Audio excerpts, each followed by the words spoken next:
being very patient while you waited while we did all this. And Yeah. Great. It was a good meeting to be here for. A lot of discussion. So yeah, this is it's great. Yeah. So I appreciate the time to be able to present on our NEASC process to the board. It is a required part that we present the report when we get it to the board and that we make it public. And obviously my intention had been much earlier this year, but there was a lot that happened in the late winter, spring. And so this has been delayed until now, but I think it's still great to share. And I'll definitely be happy to answer questions as well. So I'm presenting on both the process and the outcome of our NEASC 10-year visit. And we can just start by going to the next slide that kind of covers the areas that the visitors look for. NEASC standards come in 5 areas: learning culture, student learning, professional practice, learning support, and learning resources.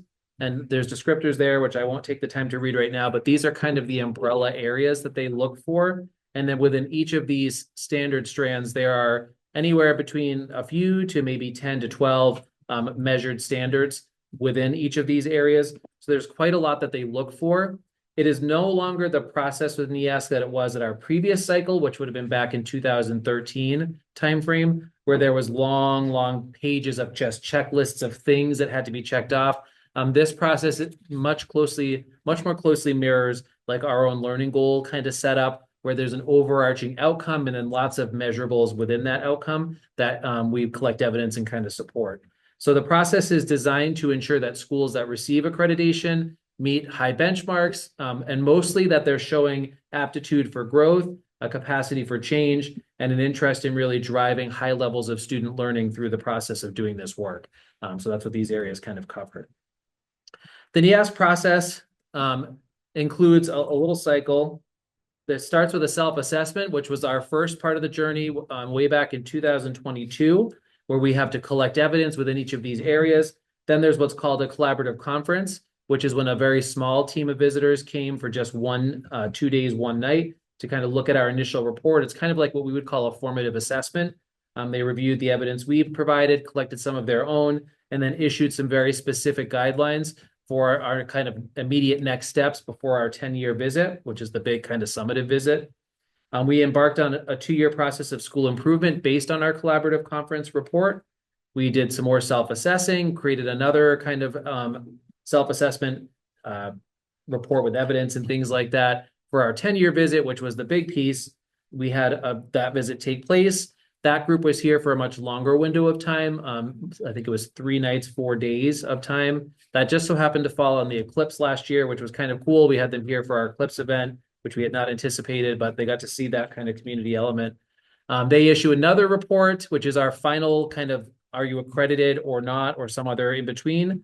And in that report, they outline, again, things you're doing well and specific areas for growth. Some schools, I've been on some visits where the outcome of this 10-year report is very direct and specific. And there's a lot of things to work on, and you might get put on a 1-year reporting cycle if that's the case, meaning essentially after that 10-year process, your school is being told, we want to hear every year that you're making growth. Most schools get on a 2-year cycle, which is what we're on, which means that as we continue our journey of school improvement, every 2 years, we just give an update on where we're at. And then the process continues. So with our own self-reflection report, we took some time to have committees gather information for each area of the report. So we spent all of last fall doing that again. We'd already done that once for the collaborative conference. We looked at collecting evidence, and evidence is a word that carries meaning with NEASC. It has to be specific things. It could be documentation, things in our handbooks, our district policies or school procedures, samples of work that students complete is a huge piece of evidence they look for, rubrics and assessments, teacher PD and kind of what that looks like. Summarizing the findings is the third step. And again, in each rating that we give ourselves on these standards, we have to incorporate significant evidence to support the rating. Otherwise, the visiting team may not concur with that rating. The visiting team, when they arrived, which is made up of administrators, teachers, sometimes counselors or other folks from different schools, when they arrive, their first step was to review our self-assessment report. So they go through that with a fine-tooth comb, and then they work on collecting evidence kind of on a firsthand observation experience.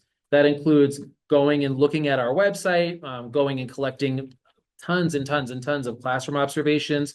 They spend multiple days just kind of going and visiting different rooms, documenting what they're seeing the teachers do, what are they seeing the learners do, what are the interactions taking place. They have focus groups as part of this. They met with board members, administrators, teachers, parents, and community members, lots of meetings with kids, work showcases from learners and staff. And they're collecting all this evidence and comparing what they're seeing in this process with what we reported in our self-assessment. And based on that comparison of the evidence, they issue their final ratings as well as recommendations for the school to continue and any commendations that they might have noted that stand out beyond the report. And I just copied and pasted on there two kind of things you might see in the report, sources of evidence. These are things that the visitors looked for and are including in their reports. You can see on those lists, it could be anything from observing things, talking to people, collecting documents, all sorts of stuff. The question of why accreditation matters comes up a lot because it is quite a rigorous process. It's grueling. It puts the school through a lot each time we go through it. Very stressful. Lots of time spent trying to pull different groups together. And, you know, so I'm kind of emphasizing these areas here. Some things that it does do, it does ensure that we have substantial compliance with these quality standards that lots of schools do. Most schools seek accreditation through this organization across New England because it's a step beyond just saying you're good enough. This is saying that you're striving to continue growth and meet high expectations. There's integrity in how we kind of do the process. It shows a commitment to learning, and it documents from an outsider looking in that the school provides sufficient resources to support learners and learner needs. What it does not do, and these things are straight from the NEASC website, so I didn't make any of this up. This is from them. What it does not do is guarantee any individual student's experience. So what they don't do is say, oh, you had a great experience and your high school was perfect or your middle school is perfect, accredited, or you had a rough experience, your family is not happy with the school, not accredited. It doesn't guarantee that. It looks at the holistic picture of what the evidence supports. It doesn't guarantee any one program will have quality. It looks at the overall quality of programming in general, and they don't do any sort of ranking. So what it does is give us that reflective look back from a different set of eyes to tell us where we're excelling, make recommendations, and push us to keep being in a process of growth. And having that NEASC seal of accreditation tells other institutions that our kids are coming from a school that values those things as well. So this, I'm just going to quickly go through this. This is from the collaborative conference. So that was our initial stage.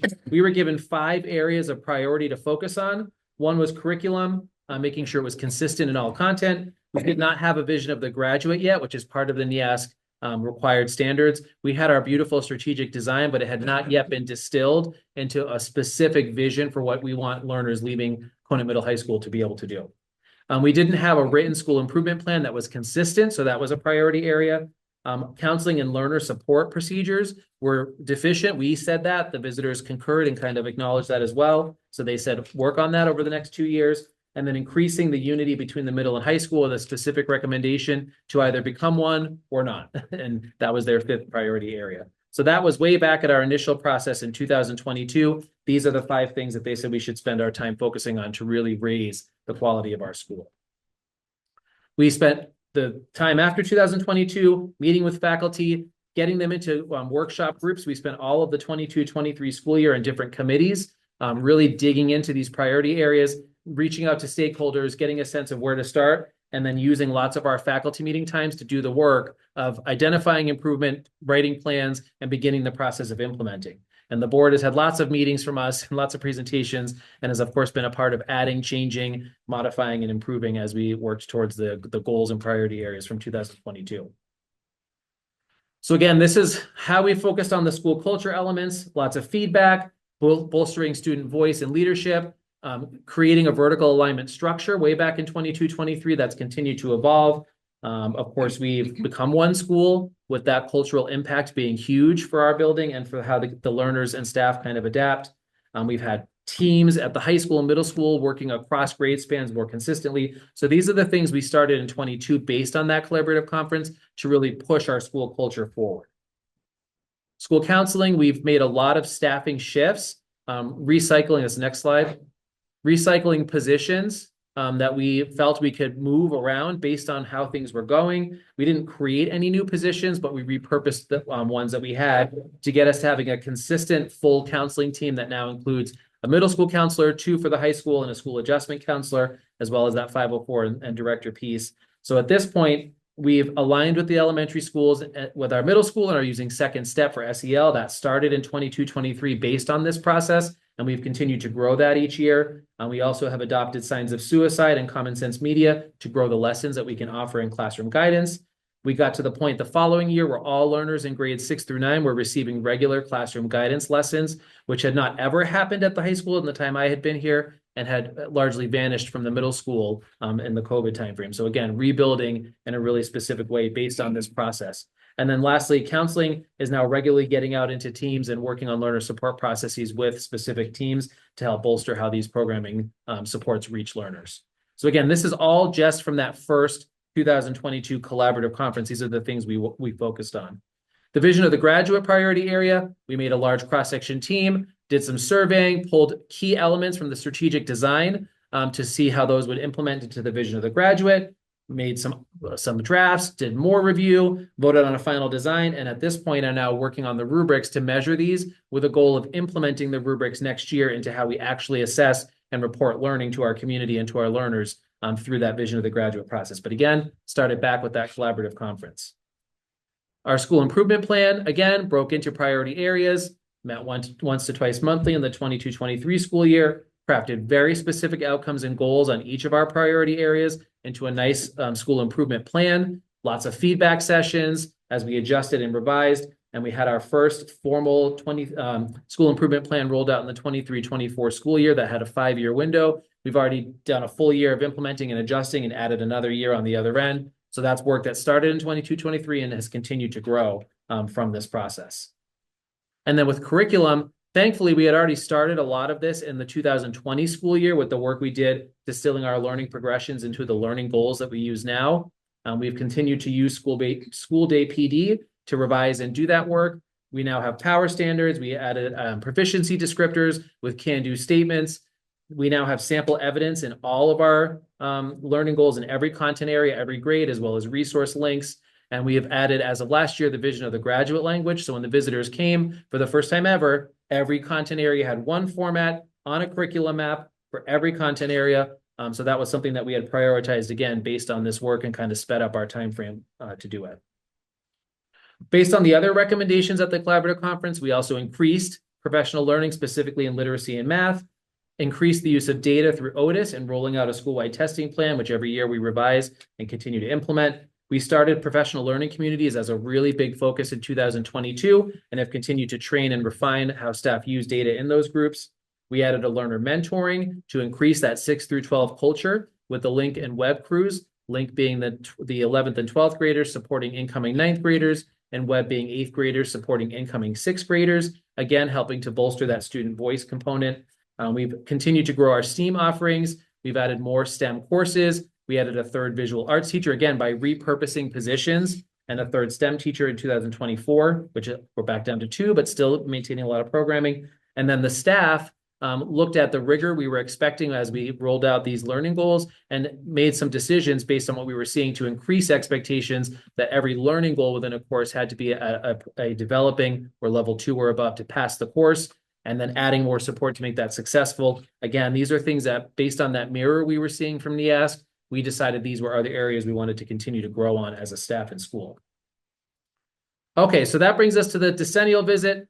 NEASC has 5 foundational elements. These are specific standards within those 5 overarching themes we looked at. These have to be in place or a very concrete plan to get them in place in order to maintain accreditation. So there's two areas under learning culture, one about a socially and emotionally safe environment, the second about the vision of the graduate being in place. There's one under student learning, which is the written consistent curriculum for all courses that includes unit maps of study, learning outcomes, essential questions, etc. The third area of professional practices requires the school improvement and growth plan. And then they added a new one for CTE, which we were already meeting for our one program. Under learner support, we have to have intervention strategies to support all learners. And then under learning resources, school site and physical plant have to be basically supportive of learner needs. And we have to have a physically safe environment as well. So if any of these were not in place at the 10-year visit, that would have been a problem. And I'll show you kind of where we developed in those. At our collaborative conference, we stated that we were not meeting 3 of these, and the visiting team concurred. Those being the consistent curriculum in a format that's across all courses, the vision of the graduate, which we did not have in place, and the support services for learners, which we were still rebuilding at that time. We believed by the 10-year visit, which was again last spring, that we were now meeting those standards, and the visiting team concurred. So we went from 50% of these foundational elements to all of them being firmly in place, which was really good growth. We were told at the collaborative conference to expect that we might only get a couple of them in place and to maybe have, that 1-year cycle. And because of the work we did, we were able to get them all firmly met by this point in time, which was excellent. The second part of the decennial visit is looking at our priority growth areas. Remember, there were 5 of them from our collaborative conference. So I'll just quickly run through what we did in those between the collaborative conference and last year. With the vision of the graduate, it's now created, it's in place. It was done collaboratively with lots of feedback from different groups. It sets rigorous expectations that are firmly in line with our strategic design because the language largely came from there. So that was a really big piece to get that finished and to have it be collaborative and implemented already in our courses. And just on the next slide, these are some call outs. Oh, this isn't, I don't know what you're. Okay, all the highlights are missing, which is sad. So I'll just have to read them to you. So if you go back to that priority area 1 call outs. I think they're on our copy. Yeah, I don't know why they're not. I think Ruben's using an old version of PowerPoint, maybe. Let's go. Oh, you converted it to Google Slides, so it ditched all of the fancy things I added. Okay, That's, so I spent a lot of time on that. this is what we're gonna do. There it is.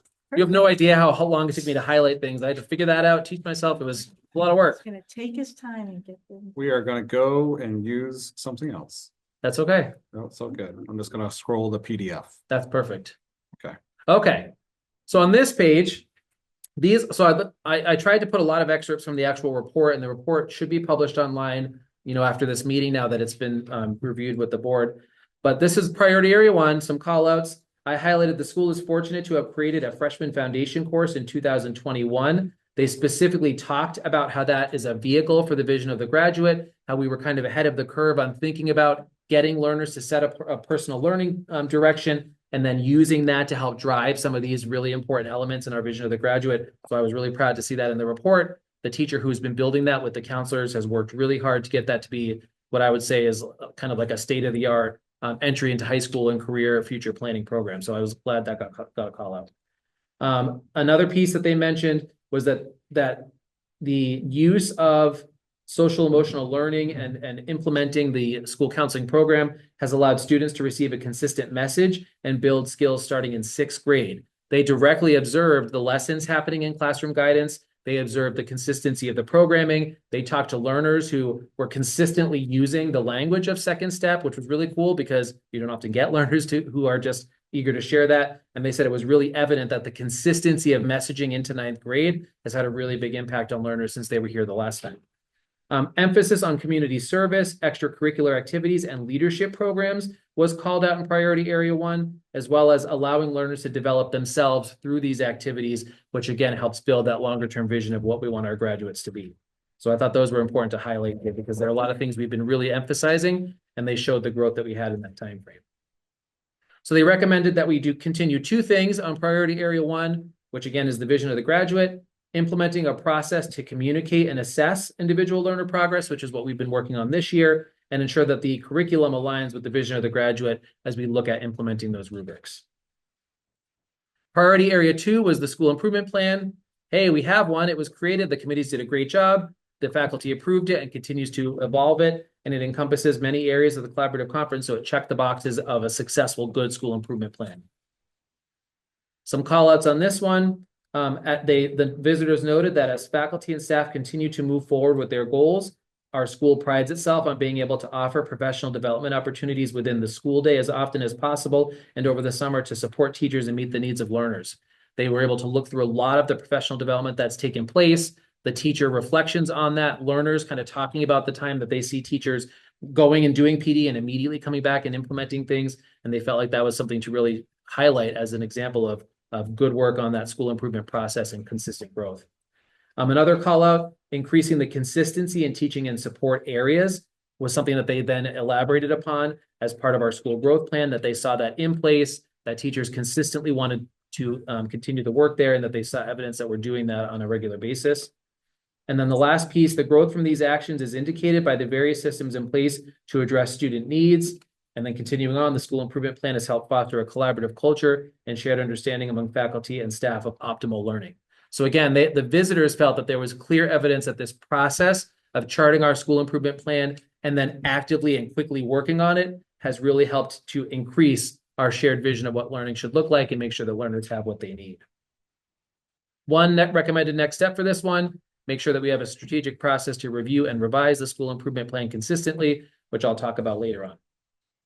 Priority area 3 was counseling services. Again, we shifted to some resources, implementing programming across all grade levels. There's now sometimes daily emails that come out to our mentors, teachers, which is all of our teachers, about specific ideas and things to implement in their classrooms. And of course, there's the formal 6 through 9 programming that's happening as well. We have formalized all of our learner support processes. There's regular meetings, documentation, and avenues for support. We have more community partnerships than we've ever had. And for this year, we've completed that foundations to capstone loop, where every 9th grader does the foundations program, does a lot of deep learning about different career options, things to do in high school to get there, charts a personal learning plan. And now the capstone becomes the end result, but this year being the first group that does that, where they reflect back, complete one experience of this as their senior year and kind of share what that loop looked like for them. Again, it's making sure that all of our learners have a plan when they enter high school and get support moving towards or adjusting the plan as they move closer to exiting high school.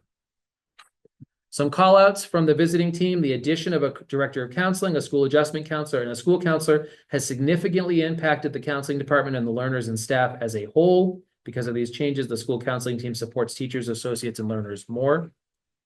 A second call out: as a result of the ongoing direct education that allows the counselors to push into the classrooms, they noted that behavior referrals, suspensions, et cetera, have decreased, which is true, and they're down sharply again this year.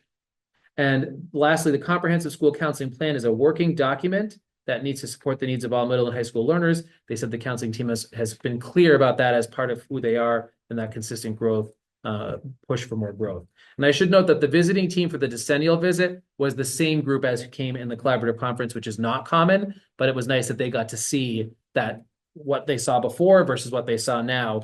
Truly, they saw that whole growth taking place. 2 recommended next steps for this one: review and revise the counseling plan to ensure that we continue to kind of keep things going to meet learners' needs and continue to collect and analyze data to determine the effectiveness of support as time goes on.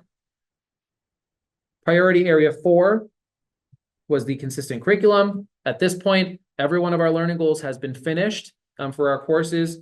Every learning goal has a resources column with links of specific instructional tools, assessment items, or other things that a teacher believes can help reach the learning goals at each descriptor level. The vision of the graduate language has been added to every learning goal to show which element of the vision of the graduate that learning goal helps to support. And we have a map of all progressions and all content areas 6 through 12, which hopefully will go live on the website this summer, where you can literally look at any content area at any grade level and click each of those live links to see what the learning goals are for learners. So that's been a ton of work to get that done. Some call outs here. The impact of this curriculum implementation supports learning quality and consistency. That was based on a comparison to what they had seen the first time in 2022. Teachers work with learners so they have multiple and varied opportunities to demonstrate their learning. The flexibility of current learning goals allows teachers to exercise choice in creating lessons and units of study.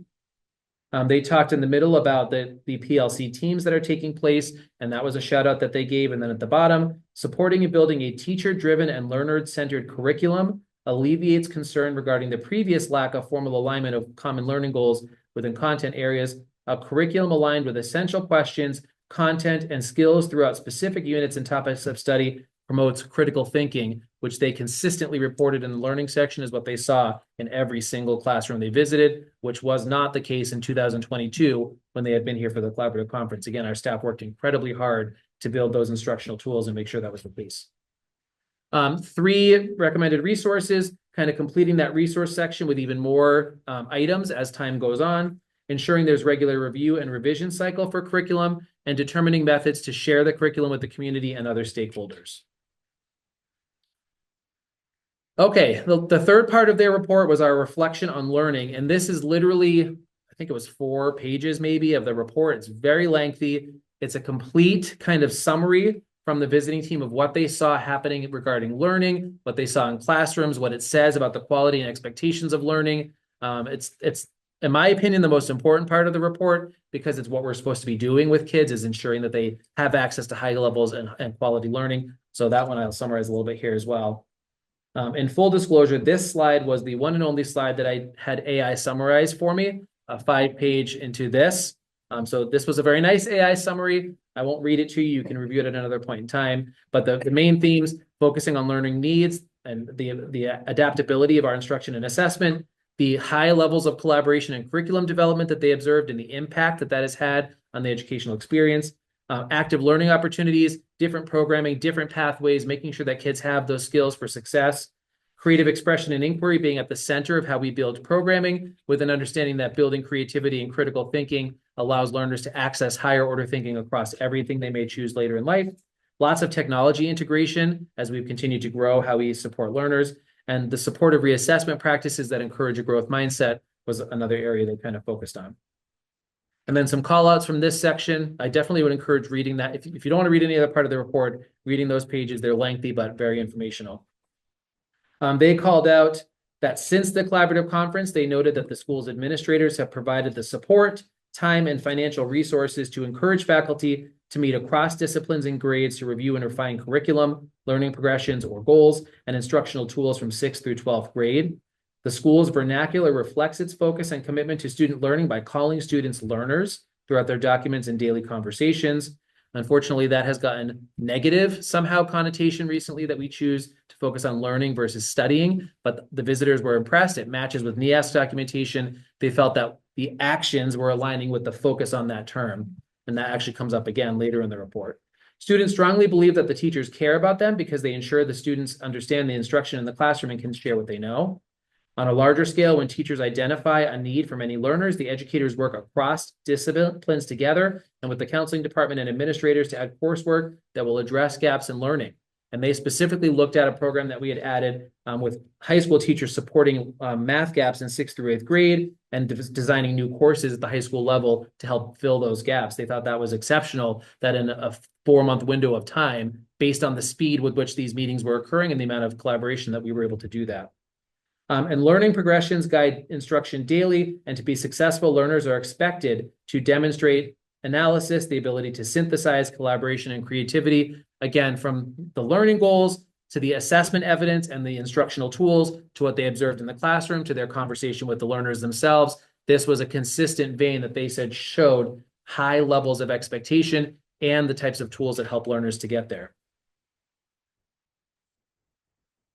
CMHS has a strong STEAM program that has grown since the collaborative conference visit, and then they talked about what that's done for learner interest and ability to be creative. It is evident that Conant Middle High School has high expectations for its students, offers learner choice through instruction and assessment, and provides a vehicle for teachers to develop meaningful and effective curriculum and instruction. The culture of learner choice is evident, and they laud the widespread use of targeted professional development work to help build out those learning goals and help teachers grow their toolboxes. So again, they recognize the work that's been done since 2022, and this is a different set of eyes than our normal everyday ones. All who have an educational background come from different schools, different communities. Some of them go on all sorts of visits, and these were the things that they said were clear, with a lot more that I didn't feel would be a good use of our time to put in here. But that section of the report really captures the growth and expectations we've built for our kids. And then the last section of the report, second to last section, but the last big one, was the capacity for continuous growth. It's the C's. And essentially, this is assessing whether the school has the conceptual understanding, commitment, competency, and capacity to continue growth in both the NEASC lens, but also just for good teaching and learning. So under conceptual understanding, some highlights: the level of conversation in teacher professional learning communities and professional development is high. The use of the term learner instead of student or kid is indicativeness of the seriousness of their approach to aligning that language. They consciously decided to use language that makes sense to the faculty, staff, and learning community surrounding curriculum and improvement. The faculty and staff have built professional learning communities, are focused on learning goals, and that PLC structure, make sure that we have a shared understanding that really shows that we can continue to grow optimal learning. So again, this section focused on that collaborative high expectation. The commitment element, CMHS has committed to integrating more of a growth mindset since the 2017-18 school year. Certainly, they have chosen to increase expectations by requiring all students to get at least a 2 on each learning goal to get credit for the class. So again, the average is not what's important to us. It's that we at least are developing in each of those core areas within each course. There's a desire for ongoing reflection in our school. The way they use the collaborative conference report and the recommendations given to frame the work they are currently doing is clear. The administrators and teachers used the accreditation process to improve their schools by coalescing around creating a vision of the graduate, school improvement plan, and the curriculum. Our competency, there was one sentence that I thought summarized the section really well. The staff and leadership of CMHS are highly skilled, competent, and caring. They are committed to school improvement. I think that's true and speaks wonders to the report itself. And then capacity, there is trust and open conversation about what is needed at the building level, and monetary support is attained when required. A little bit difficult in the current environment, obviously. I hope that we get back to a place where that is the consistent case, but they were very impressed with their conversation with the school board members and with the longer term pattern and how invested they were in seeing this process continue. And I'm hoping that continues to be the case in the future. They emphasized the collective leadership. They stated that one standout capacity building program is the Little Orioles program. They talked about the facility basically enabling both students and teachers to have access to learning. The greatest asset to CMHS's capacity for growth is the support from the school board and its relationship with administrators. Again, I thought that was very telling about what they observed from the outside in and our own kind of reflections and the importance of making sure that that continues to be the case going forward. And then the last report is overall commendations and overall recommendations. Some visits that I've been on, this commendations is short and the recommendations is long. Sometimes it's the opposite, sometimes they're balanced. So this was our kind of picture. Commendation, commitment to supporting the strategic design and vision of the graduate by the school board and central office, Little Orioles program, community partnerships, cohesive language around curriculum learning and strategic planning, ensuring professional development opportunities for faculty and staff, the capstone project, the growth mindset, that's evident, freshman foundations and in-class guidance, the fully staffed counseling program, the completion of the written curriculum, the collegiality among administrators, faculty, and staff, time during the school day to collaborate to analyze data, revise, and develop curricula. They were very impressed that we've been able to build a schedule where all of our teachers get to meet with their teams on a daily basis. It makes us pull all of our hair out, but they said that that's critical to the work we've been able to do and the speed we've been able to do it. The flexibility in the curriculum, strong and mutually respectful relationships between teachers and learners, student mentoring programs, provision of funding and time toward revision and development of curriculum, purposeful redesign and reallocation of space throughout the building to meet the needs of learners, the availability of student choice and the ability for students to lead their own learning, the dedication to STEAM, the intensive learning center, commitment to providing pathways, faculty's commitment to ensuring all learners succeed, school community's dedication to growth mindset, clear commitment by the faculty to the success of each student, dedication of the faculty and student body to maintaining the outstanding, positive, and growth-focused culture of the school, the myriad opportunities teachers create, the high learning expectations that faculty set for every student, the commitment to the social emotional health of the community, the commitment to professional growth, the commitment by administrators to find solutions and overcome obstacles to support teachers' needs, the degree of mutual trust that exists between teachers and administrators, the effective use of the school improvement plan to drive decision-making, the use of Otis and classroom observations, the abundance of co-curricular opportunities, many of which are student-driven, the concerted effort to connect and communicate with the community, the number of recent facility improvements, such as the HVAC system and repair of the gymnasium floor, the recent carpeting and its extensive painting projects that improve building aesthetics and make the school more conducive to learning. There were 41 commendations total in the report. Recommendations, we had 4. Develop pacing guides, common assessments, unit guides, and instructional tools to enhance the effectiveness of the learning progressions. That's work that any school should be doing, and they recommend that we continue that. And that was a good recommendation to have reflected back. Determine and implement policies, practices, and procedures to ensure ongoing vertical alignment in grades 6 through 12. Determine shared criteria and understanding for identifying a level 4 in student learning and communicate those criteria to stakeholders. In other words, do a better job explaining what is exemplary versus what is proficient. and expand time and resources for curriculum coordination and vertical alignment between and among all academic areas of the school, which is basically another way of saying number 2. So at the end of this whole process, key outcomes, we went from meeting only 3 of the foundational elements to meeting 6. And again, we were advised you probably won't be able to do that, but our staff have a significant dedication to making sure that we're doing the best for our kids, and they invested huge amounts of energy to make this happen. And I was very impressed with that work. The school has addressed many other recommendations that were not priority areas, which is why if you look at our collaborative conference, there's a much lengthier list of recommendations, much fewer in this case. Accreditation has been approved with few overall recommendations, and I've shared this several times because I think that these excerpts are important. These individuals owe our school nothing. They're never going to see us again. We're never going to see them again, most likely. They don't get anything by sugarcoating things. In fact, they put schools on probation and pull their accreditations as part of what they sometimes do in the recommendation process. They don't have to say nice things to us. They don't have to say anything to us except the bare bones of their report. And so I share this because the fact that not only did our staff and school do an excellent job in growth and showing that they were serious about the process, but this chair took the time to say things he didn't have to say and earned him nothing, except me using his words a lot of times. He stated that as a personal note, he's chaired 40 school accreditation visits, and he stated that ours is the first school that he's ever experienced that's accomplished as much as they have from the collaborative conference, and where he has seen the staff so in his words, wholeheartedly embrace the process. And he went on to say that at our school, there's evidence of a pervasive culture of caring, support, and respect, a collaborative spirit to get things done, and a commitment to every one of our students. And he went on to say that over the past few days, they heard from teachers, staff, administrators, and learners that CMHS is a very different place today than it even had been a few years prior when he had been here. Teachers feel valued, supported, and are engaged. Administrators feel trusted and energized, and learners feel cared for and heard. He said they don't have to guess. Teachers told them this. They told them they're happy to be there, and it's a great place to teach. And again, these are conversations that these teachers are having with these visitors with total anonymity, with no admin presence. This is what they chose to say and what he chose to share back. And I think that's important to know. You know, unfortunately, in the political climate we're in today, people have chosen to make light of this process. They've chosen to make insinuations that if only staff were given private conversations and anonymous surveys, then we'd really see how bad things are. And that's what this process was. Far more so than somebody creating a Google form and trying to insinuate through that.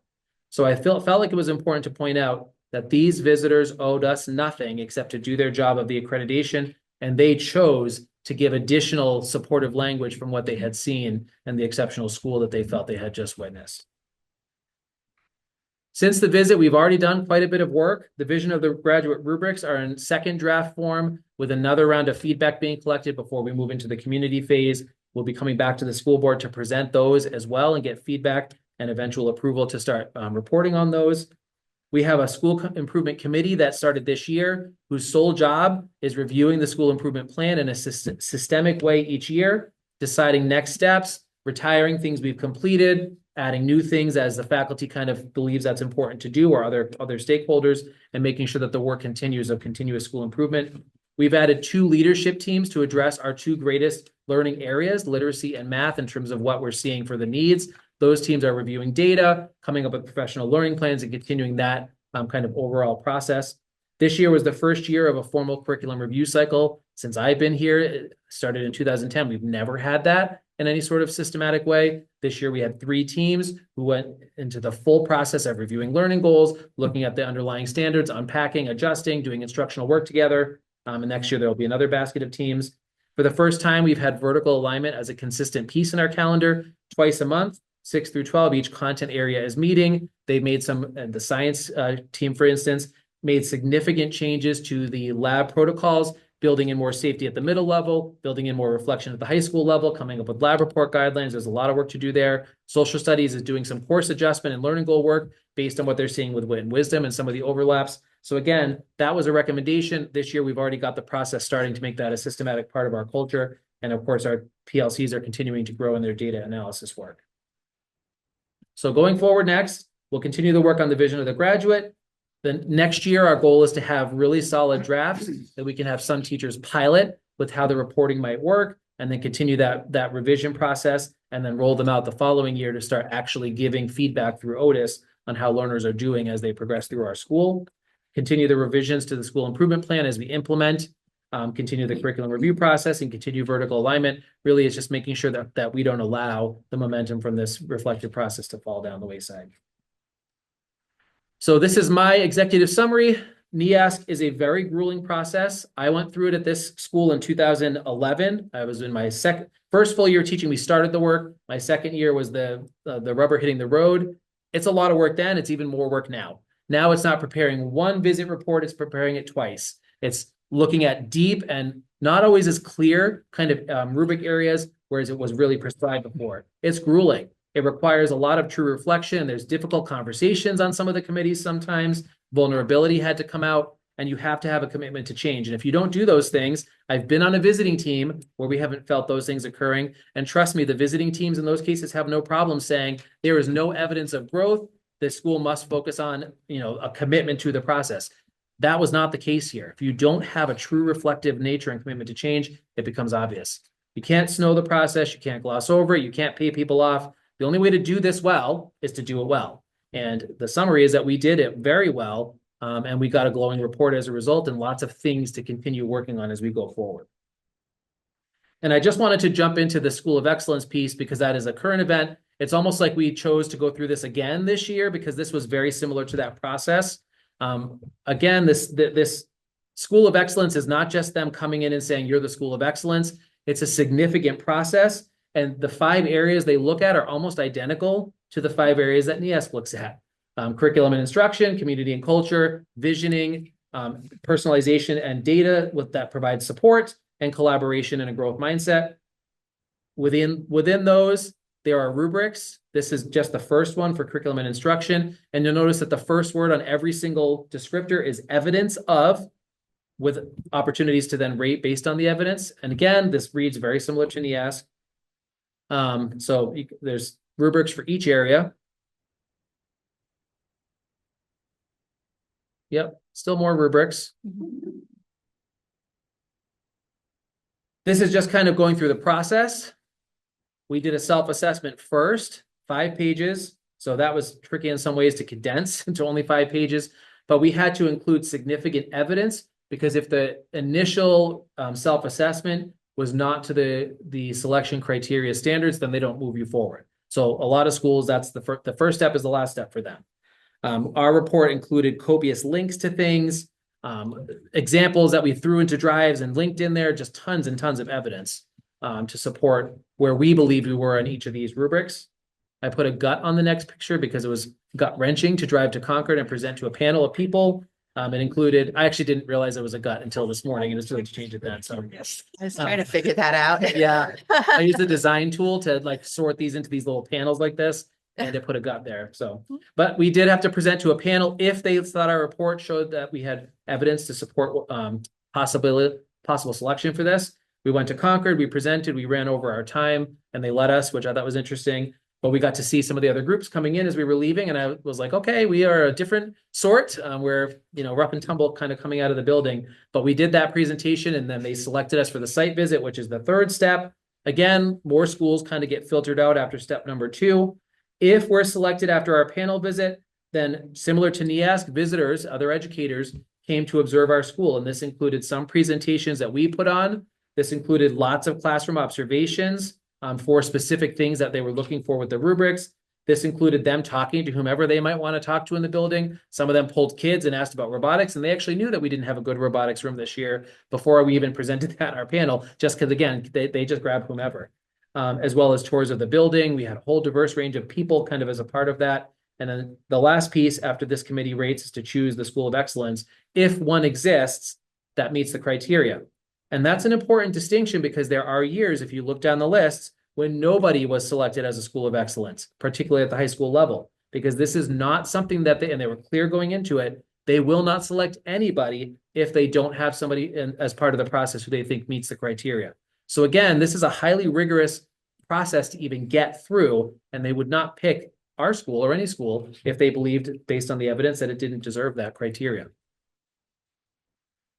The process was rigorous, it was grueling, it was transparent, it was inclusive, it was similar to NEASC, but with yet a completely different set of eyes. I'd never met any of these people. It was most certainly not easy, a shoo-in, or a given. And no, we could not pay anybody off for this either, nor would we have wanted to. And so my overall sum is that we have a whole lot to be proud of for our school and for the community. A good chunk of both of these processes came down to the community of people engaged in our schools. The evidence that there's a continuity from great elementary schools into a great middle and high school. The evidence of after-school activities, that the School of Excellence people were absolutely blown away in a good way about how many of our kids come after school to do things. And the fact at that time that we were still doing so many activities, clubs, and sports. And the question was, how are you getting what they deemed a kind of marginal populations or people who are more difficult to keep engaged? How are you getting them to these activities? And we said, we listen to them and we have support and we do what we can to build access, including adding late buses this year from existing resources of busing. They were blown away. And these are other principals, teachers, they could not fathom that many of our kids wanted to be here and that we were willing to do whatever to make that happen. They were completely blown away with the amount of different, just as an example, AP classes for a school our size. They said, how are you maintaining that many advanced placement in early college options? You only have 340 kids at the high school. And we said, because our teachers meet with kids and we work with our teachers and we make it work for their needs. That was a consistent thread. We have great schools and great community, and they saw the tie between those two things.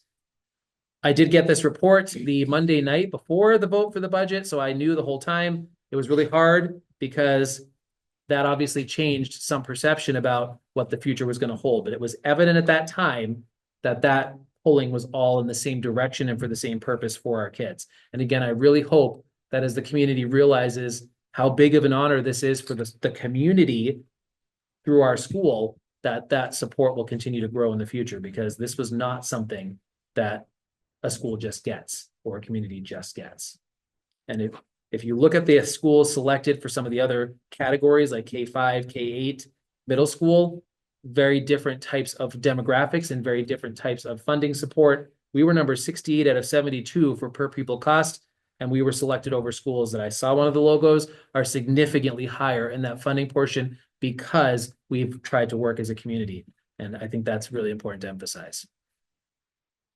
So that's all I have. It was a lot. And obviously I'll take any questions and be happy to expand upon anything that might be helpful. You can't tell I'm very proud of the work that our schools have done. Your poor highlighter. Yeah, it was my fingers trying to make it work. I'd never done that on PowerPoint before, and then it kept on going like this. And well, I for one would like to thank you, Dave, for your leadership and the hard work that your staff put into making this happen.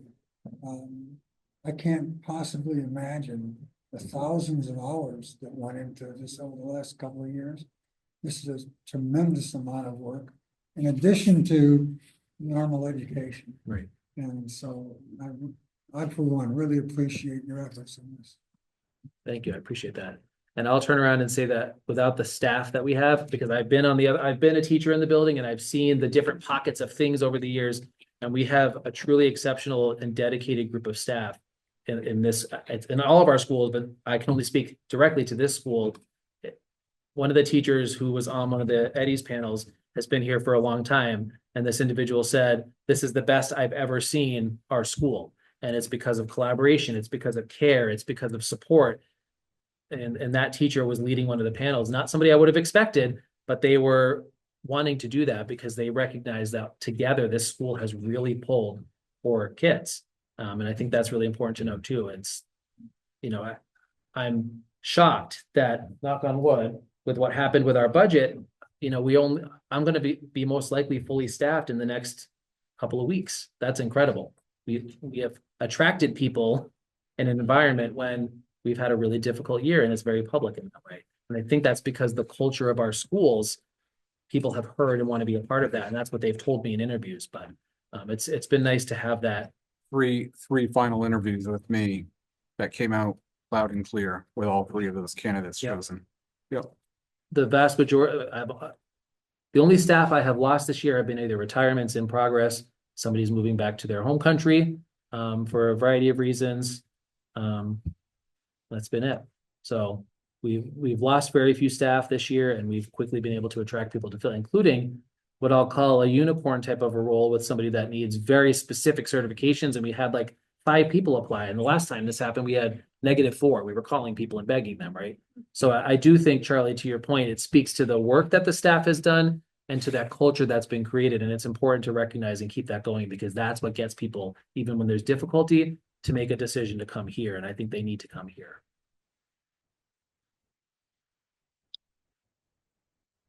So, yeah, thank you for the presentation. In addition to all the hard work that you and your staff have done, thank you for bringing it back to us.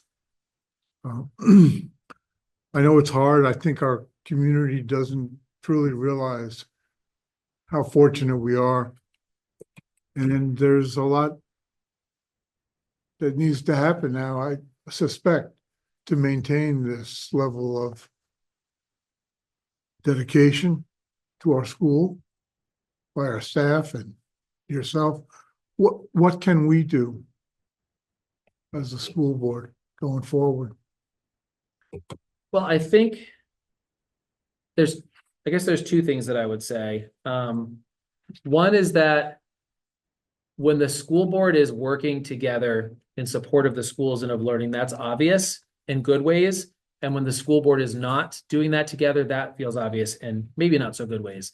And the visiting team members, all they did was pick up on what we had already been feeling for several years leading up to this accreditation visit, that the school board, every member on the board cares deeply for what's happening in the schools, wants high expectations, but also is there to support. And they could not believe that when they met with the school board members, and I don't remember, I know Charlie, I think it was maybe you and John were the 2 that they met with, but they could not believe the same language, the same expectations, acronyms like PLC, the things that a lot of times school board members don't know or don't care to know, or maybe don't know deeply. They could not believe that 2 of our school board members were talking this language of growth and education and growth mindset and proficiency. And they literally could not believe that. And I went on a visit with our visit chair. He chaired another visit that I was a member of, and he kept saying to us, you gotta meet this guy's school board. It was incredible. I couldn't believe it. Like, he picked up on the fact that conversations like what started this meeting tonight, that center around problems that this district are facing, how they affect kids, looking at different avenues for how to solve those problems, wanting to get more information from teachers, encouraging people who are here to be a part of the dialogue. Those pieces reflect a board whose first priority is the education and well-being of children. And our staff feel that too when that's happening. And I would just caution, so keep that up. And I would caution that in moments when there's discord or a sense that other priorities trump the priorities of teaching and learning, that also becomes really clear. And I think that if we want staff to continue to feel like their work matters, it starts at the very top, which is the school board. And they really do look to and listen to the things that the board says about the schools, about teaching, about learning, and about that. So I guess what you can do is keep finding ways to be engaging in that dialogue and showing a united front for the support of teachers and teaching and learners, because it does matter. It doesn't fade when March fades. They remember and they talk about and they think about what was said, what wasn't said, who said it. So to answer your question, keep being supportive and as often as possible, try to work as a group. I'll add into that a funny thing before you. Yeah.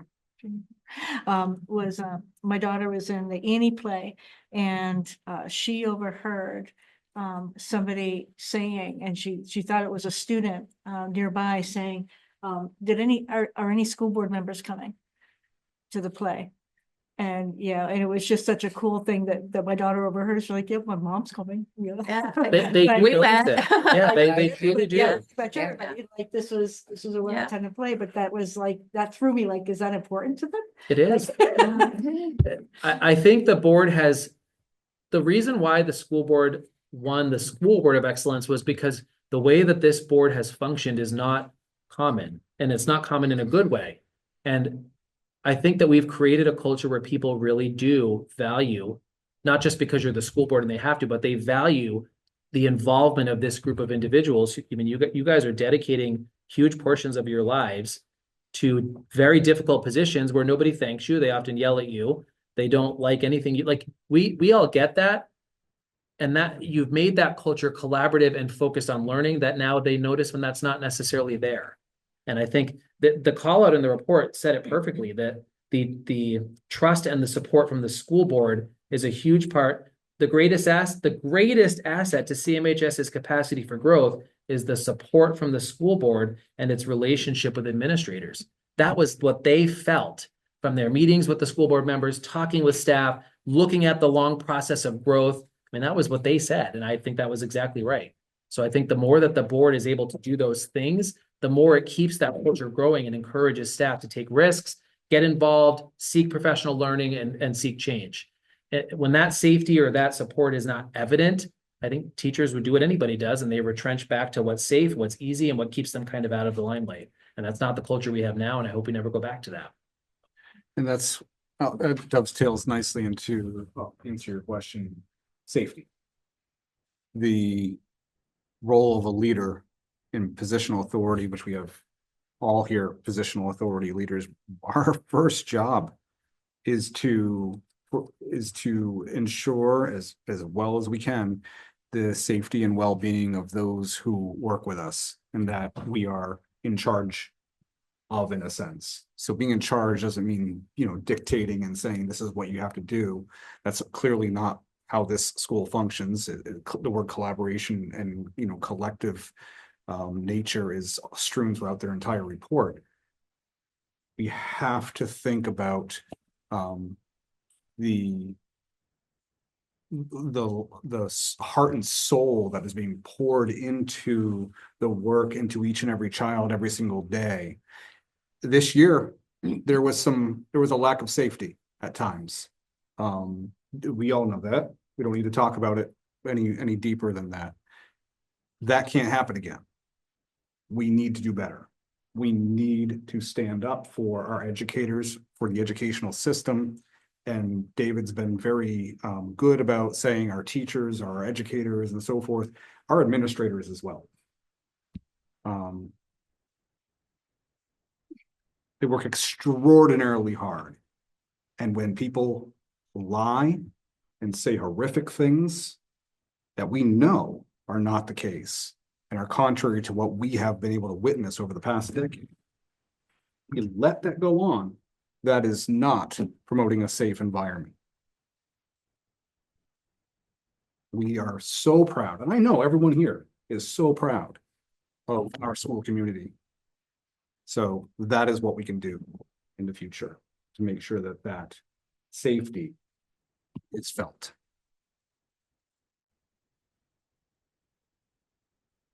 Should we keep going up the line?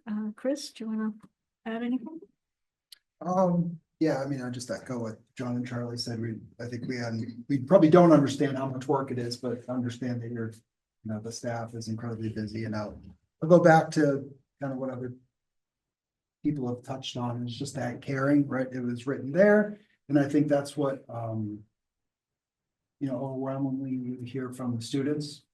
And so important, right? It's that piece of it. If they feel that the teachers care about them, then it creates that environment that's safe for learning. And right, I'll go back to the play. I think the cast was like, they were certainly asking a lot about teachers that were there, right?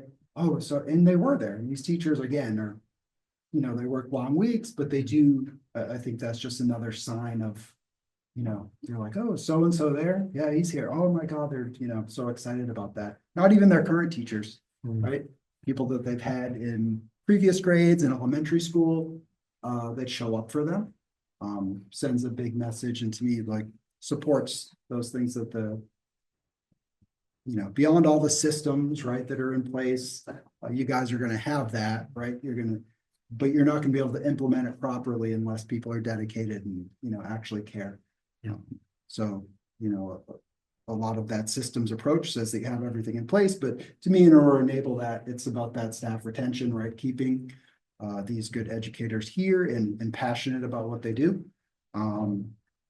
You know, and again, I agree that that's the way we can support that is by continuing to provide the resources and showing that support for them. Despite, I mean, we know we're gonna be headed into, you know, months from now, another period where people are gonna be saying not nice things about the school, and they have their reasons for that. And I think it's important that people do know the truth about the school, and we'll, you know, we can just do our part to support the educators and to get, you know, the truth out there. And certainly everybody has their own experience, but I think overwhelmingly what we're seeing here is an objective team saw that by and large, the school is, as you stated, David, is doing an excellent job. Thank you. Two objective teams.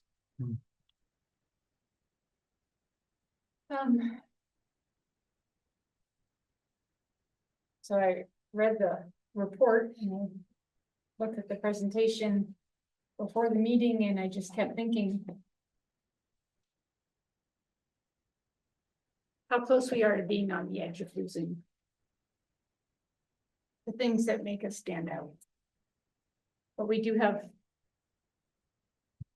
incredible systems in place, and those systems might have to, we're really gonna have to rely on them to continue being excellent. And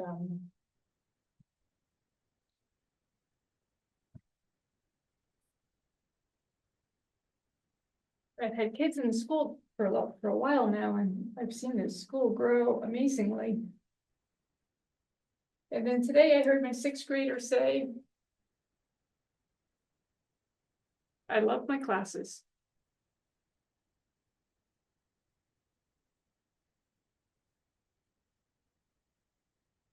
That pretty much sums it up.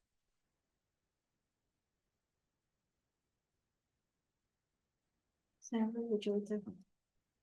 I just want to say, having gone through the accreditation in the hospital setting, it's a terribly lot of work. And I appreciate all the work that everybody put into that. It's nice. It's very nice. You should be proud. Thank you. And I'm new here, but I just on the board because I love schools and my job is in tech, so it's so different. But I as a kid had to move around a lot, and I went to school at some of the first open classrooms in the 60s. I went to Carter Arc Springs Elementary School in Bethesda, and it was a great feeling there where they were discovering like how to do things and how to guide children differently. And then I ended up going to a really conservative school in Linfield, Math, which was, you know, a slap in the face because it was so hard, you know, and structured. But when I see everything you guys are doing, I've experienced a lot of the little bits and pieces that have gone into the evolution of education over the past, 50, 60 years. And I'm just so impressed with what a fantastic job you're doing and our superintendent is doing and everybody, that you are just pulling together a school that any person would want to be in this building. And I just want you to know, as a new resident to this town, I just am so happy that you guys are so great and you're doing such a good job. You're welcome. I just had a couple of quick questions. You mentioned the school improvement committee, Mhm. the school improvement plan is next steps. Who gets on that? How does that get created and what's the process there? Yeah. Tell us more about that.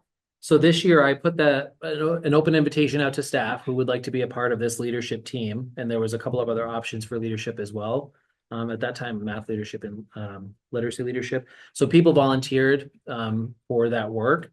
And I think I've got this year, I've got a math teacher, I've got a STEM teacher, a music teacher, or somebody from the creative arts team, myself. I believe there's a language teacher on there. and one core teacher from the middle school. But that next year it'll be a different group. It'll be the same process. Who would like to do this year? And I know some of them have already said, we're doing this again. It's been great work. They love driving the ship because it really is them. I support, I help facilitate, but I don't say this is the next priority that we're going to focus on, because that wouldn't make any sense. They're the ones in the classrooms. They're the ones having conversations. They're the ones who see and feel more of the pulse of what's happening across the building. So the chair this year, the person who's been more facilitating it, is super organized, which has been helpful. She's got all the stuff organized in drives, and she's really been helping facilitate with the team's input where we go next. And that would be the same kind of formula next year. It's not the David Dustin improvement plan. It's the school's improvement plan based on all the things that we've been working on. So same process will happen next year, open invitation. People will join this. It will become a consistent committee, and then they'll facilitate the work. And they're not doing all of the pieces. A lot of this year was vision of the graduate, so it was heavier on them. But sometimes they also delegate work out. Like, okay, each PLC, this year we're working on data collection. So we're going to spend the fall kind of looking at this. We'll join your PLCs. I could see that being next year's work, for example, but it's also farming out to the right people to make sure that the efforts are continuing with that plan.